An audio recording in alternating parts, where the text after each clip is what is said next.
Hey guys, Logan here, and yes, we are building the race engine today, but with a bit of a twist. So a company called Revopoint has reached out. They want to send me a 3D scanner, and immediately a couple issues which I've been having a problem trying to solve would be solved with a 3D scanner. So in the mail today has turned up the Revopoint Metro Y Pro. And there we are, we've got the scanner, a turntable, a tripod, and a whole bunch of other stuff. So let's dig into it and see what we're dealing with. And a wee while later, we have everything sort of dummied up. We have the scanner on top of the tripod. I have the battery all charged up so we can do it all wirelessly.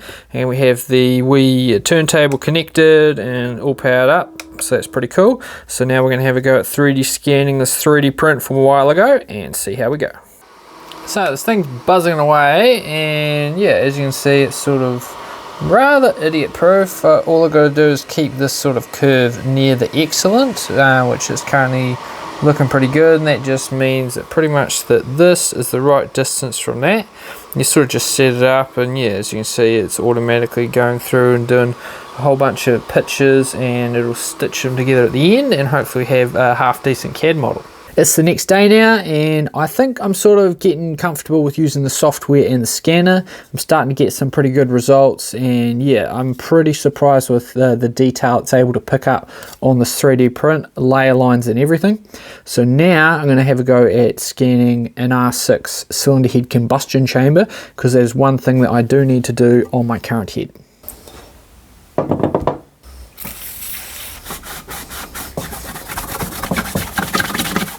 Now the cylinder head's probably a little bit heavy for that rotary table, so we're going to do a marker scan. So I have some wee reflective dots here.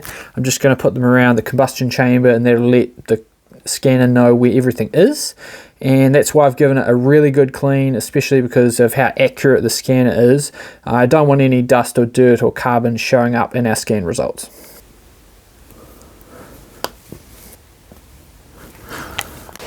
Okay, so we've got it set on marker scan. I'll put depth, auto, high accuracy, and shiny metallic object. So let's have a go. The scan was pretty quick. It took me around 2 minutes. Alright, that's actually looking pretty darn good, but I'm going to cut off all the excess because I only need the one combustion chamber. You can even see that one there's dropped the valve.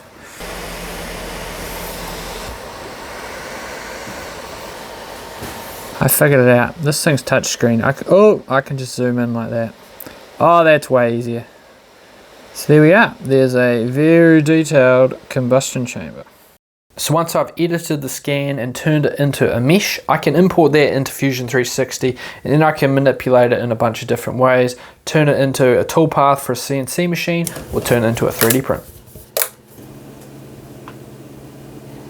And there we are. Thanks to that 3D scanner, I have a physical copy of our combustion chamber, which, as you can see, fits perfectly into the R6 cylinder head. Well, you'd expect it to, but yeah, that just proves one, the scan is really accurate, and two, 3D printers are pretty freaking cool. So this is the manual way of doing the combustion chamber. Essentially, I would have the cylinder head, I have my template, and I would essentially sculpt it by hand with the Dremel and files and sandpaper until this fits perfectly and is touching all edges evenly. So I'll probably just use the CAD file to create a toolpath, use a CNC machine to cut out the combustion chamber.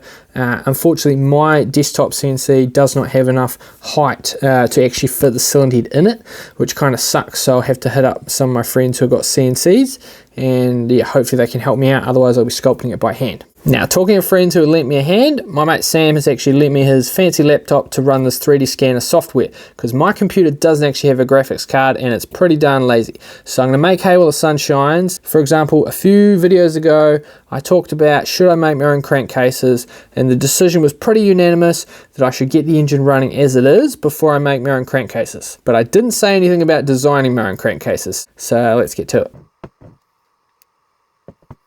So it's pretty straightforward really. I just scan the part until that area of the model turns green and then move on to the next one. Now I did get my mate who's really good with 3D scanners to come over and have a play with it, and he did this scan of the case. I was blown away. He actually managed to get both halves into the same scan, and yeah, very impressed. Bonnie just wanted to show you guys there's a couple t-shirts left if you want to support the channel.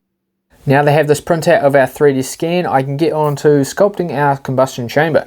I do think there's going to be a little bit of variance because I think my valve seat angles and where they're positioned in the combustion chamber may be slightly different than the Yamaha. So I'm going to take it slow and measure things as I go. So let's get to it.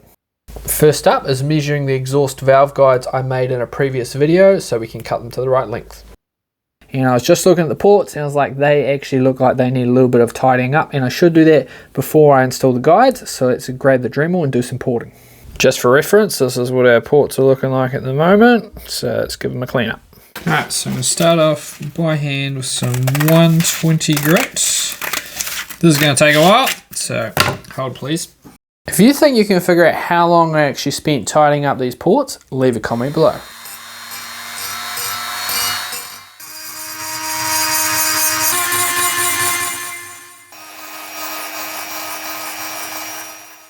This is what it's looking like after a bit of work with the Dremel. Now it's onto the sandpaper.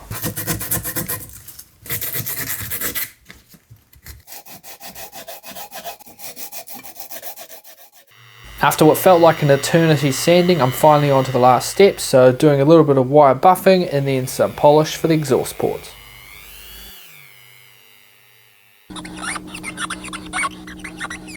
And that is the ports all tidied up, so now I can fit the valve guides, but first I've got to cut those exhaust ones to length.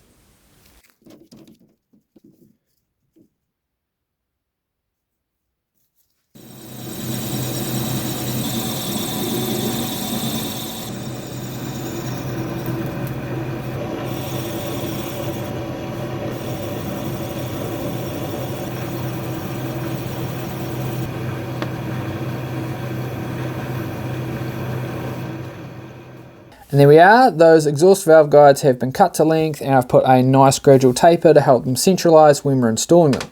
So with the valve guides ready, with the cylinder head, all the ports have been tidied up, they're ready to go. I'm going to prep these for install, so we're going to chuck the head in the kiln at about 150 degrees. We're going to oil these up, chuck them in the freezer for them to get as cold as humanly possible. Liquid nitrogen would be better, but I don't have any, so I'll just make do with what I got. And while we wait for that stuff to cool down and heat up, I'm going to do some 3D scanning.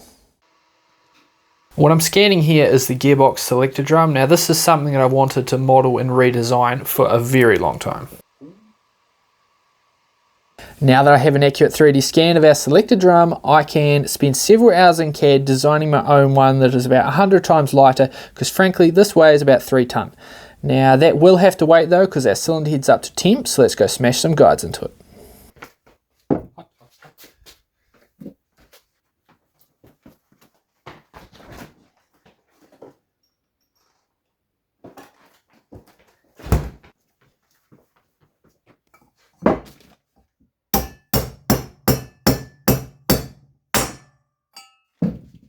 One. All the valve guides are now installed, and now I need some used titanium valves out of this R6 head so I can mock everything up.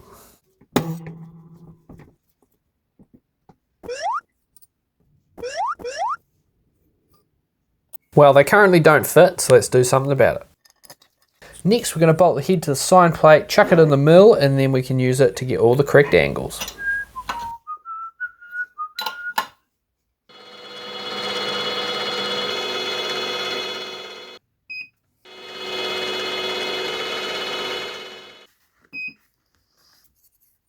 Now before I get too carried away, I really should measure the depth and the diameter that this hole needs to be. Couldn't help but laugh when I was editing this video watching the micrometer and the telescopic bore gauge dance around on top of the ice cream container while I was machining. But yeah, this took about half an hour for the first bore because I was being overly cautious. Now I just took a wee skim pass, and as you can see it's eating a lot more off this side than this side, so I'm going to quickly recenter it using the edge finder and the DRO on that valve guide just to be sure.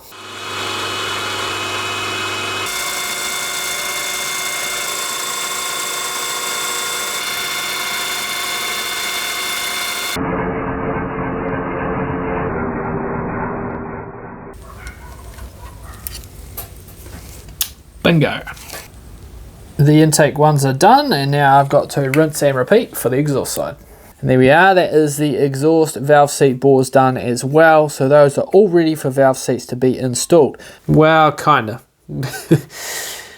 Now I've ran into a slight snag. I may have forgotten to order the tap for the spark plug thread, which does mean I am going to have to put the cylinder head on pause again, because frankly that was the next part, and then I was sort of all going to blend everything together, do some dummy valve seats, do some flow bench stuff. It was all going to be super cool and interesting, and I can't continue with that, so that'll have to be for another video. And once again, a massive thank you to Revopoint for sponsoring this video and sending me that Metro Y Pro. That 3D scanner is bloody unbelievable. I couldn't believe how intricate of details, and it shows up like all the little lines on the 3D print. It's like you can barely see them with the human eye, and that thing picks them up really well. So yeah, if you guys want a super accurate 3D scanner that's easy to use and pretty affordable, check them out. And on that note, this has been Logan from the Motorcycle Forge. I hope you enjoyed, and I'll catch you next time.